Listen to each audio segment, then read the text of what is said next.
Takk fyrir Ragnar. Ísland almennt í öfundsverðri stöðu. Við horfum til þess að íslenska raforkukerfi í dag, það er 100% endurnýjanlegt og til þess að við horfum til síðasta árs, þá var vinnsla með vatnsafli 71% heildarvinnslu ársins, vinnsla úr jarðvarma var 29% og svo er vindurinn smá saman að koma inn hjá okkur. Orkuvinnsla íbúa á Íslandi er tvöfalt meiri en hún er til dæmis í Noregi. Þjóðir heims eru með það markmið í dag að auka hlutdeild endurnýjanlegra orkugjafa í orkuvinnslunni hjá sér. Þess vegna er almennt mikill vöxtur í endurnýjanlegum orkugjöfum á heimsvísu. Vatnsaflið er gömul og þróuð tækni sem hefur verið til staðar mjög lengi.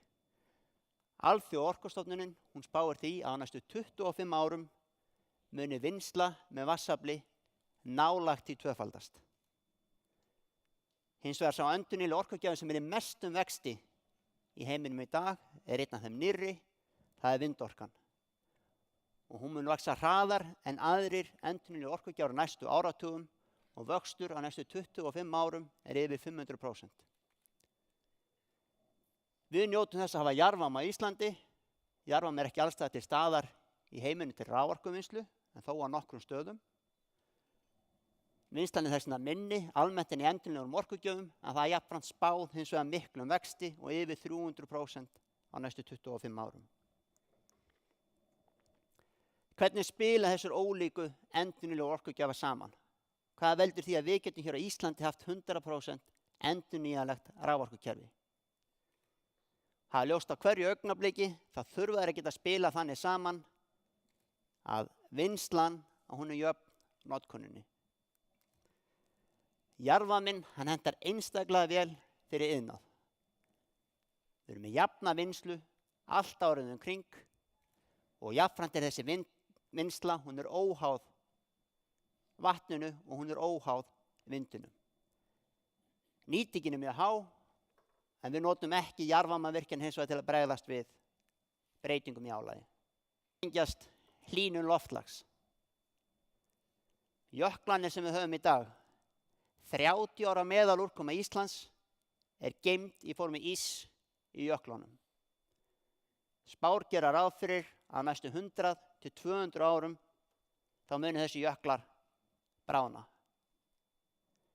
Þeir munu þá losa þetta vatn sem þar er geymt og þetta eykur þá vinnslumöguleika vatnsaflsins enn frekar bæði hvað varðar framtíðar virkjunarkosti sem hægt er að hafa stærri, auk þess sem hægt er að stækka núverandi virkjanir sem er í rekstri hjá Landsvirkjun og hjá öðrum. Einhver getur spurt sig hvað gerist þegar jöklarnir eru horfnir. Og þegar jöklarnir eru horfnir, þá heldur áfram að rigna og við ættum að búast við því hafa svipað afrennsli og við höfðum áður en að jöklarnir tók að minnka, en árið 1995 er almennt notað sem það ár sem jöklarnir hér á Íslandi byrja almennt að minnka.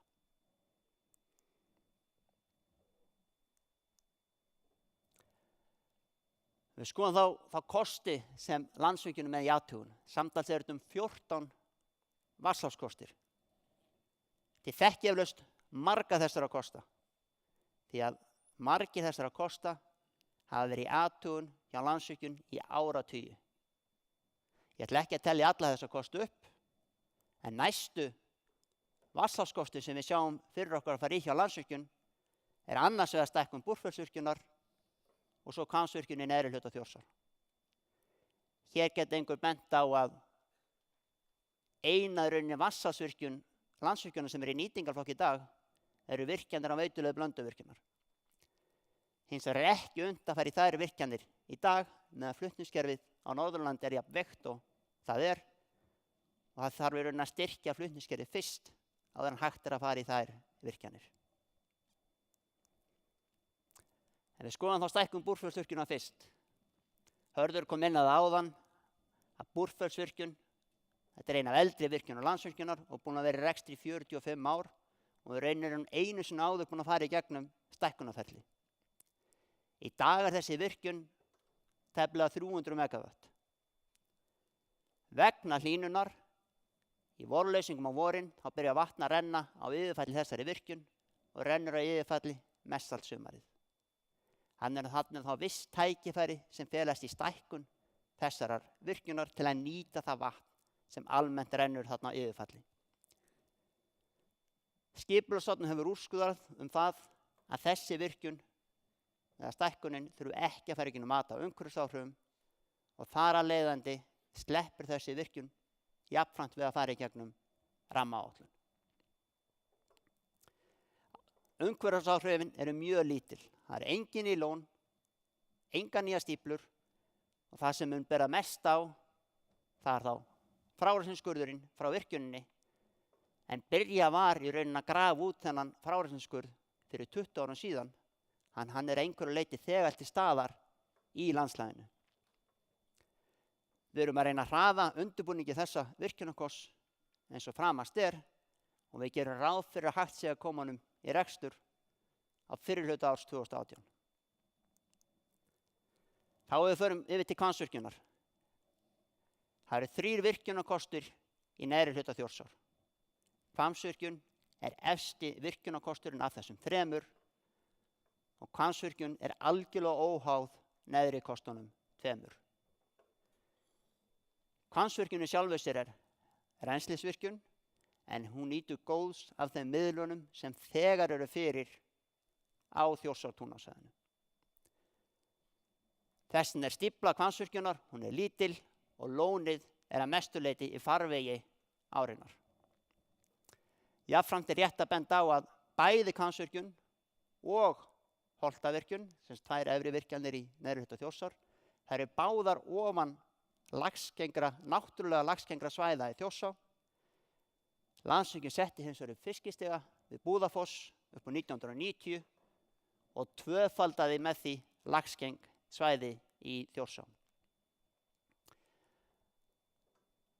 Í Hvammsvirkjun verða settir svokallaðar sérstakar fiskvænar túrbínur og þessi vænsta lífslíkur seiða sem færi gegnum slíka túrbínur eru yfir 90%.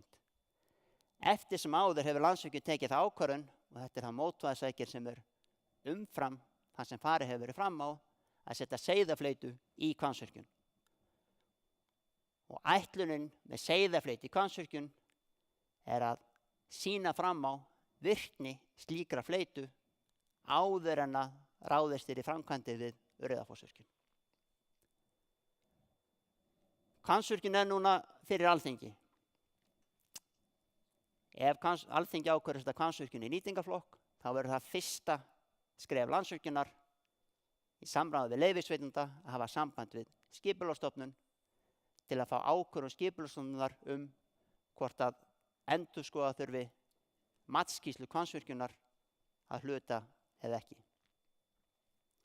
Ef ekki þannig að endurskoða matsskýrsluna, ef það er ákvörðun Skipulagsstofnunar, þá er fyrsta mögulega gangsetning Hvammsvirkjunar í lok árs 2018. Ef Skipulagsstofnun tekur ákvörðun að endurskoða þurfi vissa hluti skýrslunar, þá mun þessi gangsetning frestast 1 til 2 ár.